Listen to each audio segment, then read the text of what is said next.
Wade. Hey, Kayflan. Now let's go ahead and talk about binomial random variables. So we've seen a lot of random variables in this class, and the binomial distribution is a specific type of distribution for discrete random variables. So the binomial distribution has parameters n and p, where n is the number of trials in a binomial random variable and p is the probability of each outcome. So we know that a random variable follows a binomial distribution if it takes on two possible outcomes, either a success or a failure, often represented as 0 or 1. And we've seen the Bernoulli distribution, which is basically a single success or failure experiment. And that's called a Bernoulli trial, which is basically a binomial distribution when n is equal to 1. So the binomial distribution we like to think of as the sum of n independent Bernoulli variables. Again, where p is the probability of success and n is the number of trials. So for binomial random variables, we're going to look at finding the expected value and standard error of these types of variables.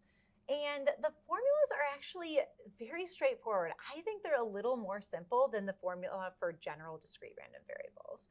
So the expected value of a binomial random variable is just n times p. And then the standard error of a binomial random variable is just the square root of n times p times 1 minus p. So let's look at an example where we can actually calculate these and see them in the context of a problem. Puzzle 1 says a die is rolled 20 times and the number of 2s appearing is counted. What are the expected value and standard error for the number of 2s? So right away as I'm reading this problem, I'm thinking the number of 2s is my random variable. That's what changes. If Wade rolled a die 20 times, if I rolled a die 20 times, we could count our number of 2s and we may or may not get different options. So to think about what we may get, the expected value can help us. What are we expected to get? And because this variable is a binomial random variable, we can go ahead and use our formula for expected value. So I'm going to say x is a binomial random variable with n equal to 20 and p, probability of success, equal to 1/6. So this is my n and this is my p. And then the expected value is just going to be n times p, or 20 times 1/6. And that is just 3 1/3. So 3.33. So Wade, what exactly does that mean? Our expected value is 3.33. Yeah, that's kind of strange because you can never get just 3 1/3 dice rolls rolling 2. Exactly. So I think of it as you expect to get some around 3 or 4. That's going to be your expected range. If we roll a die 20 times and count how many 2s there are. Exactly. And then because, again, this is the expected value, there is this idea of chance error, we're going to calculate the standard error to measure that. And that is just the square root of n times p times 1 minus p. So in other words, that is the square root of 20 times 1/6 times 5/6. So it's got a really nice standard error. It's just 1.667. Ooh, that is nice, 1.67. So I can say, now that I calculated these two things, I can say that if I roll a die 20 times and count the number of 2s, I'd expect to get around 3 or 4 2s, give or take about 1 to 2. And that's how we would interpret that. Let's go ahead and look at puzzle 2. So puzzle 2 says you play roulette 100 times in a row and count how many times you win. So this is important because they're not saying we're counting how much money we win, we're just counting did we win or not.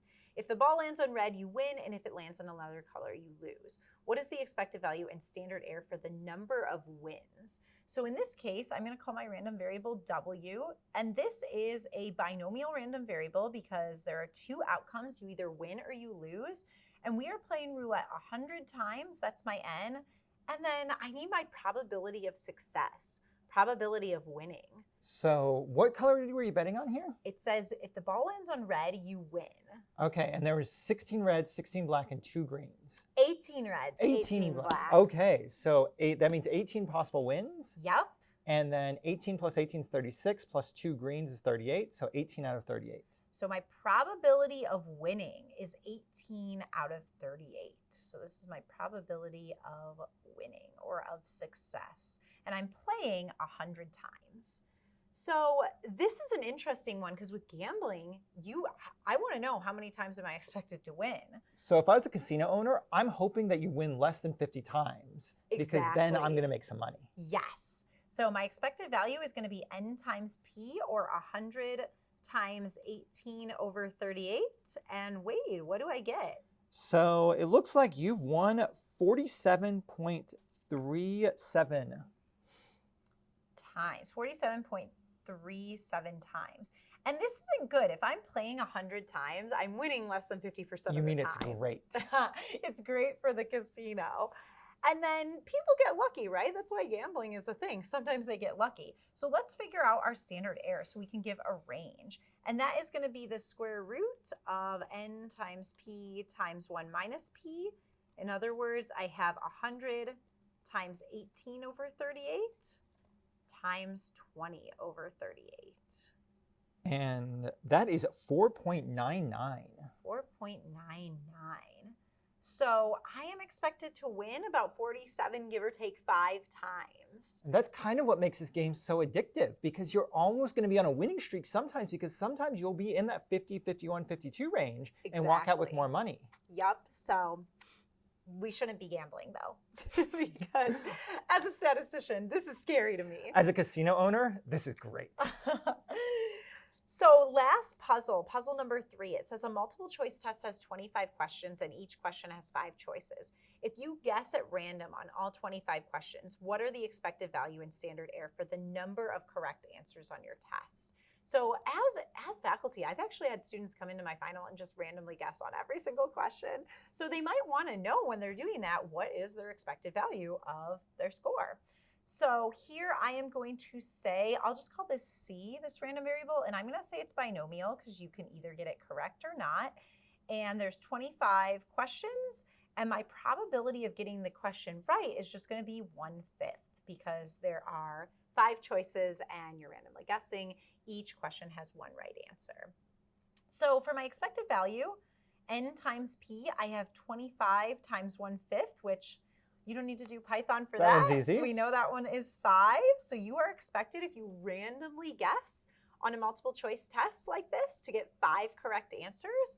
Give or take, our standard error is going to be the square root of 25 times 1/5 times 4/5. And I get a standard error of just 2 exactly. All right, that worked out pretty nice for the math. So I can even write the interpretation here. I can say we can expect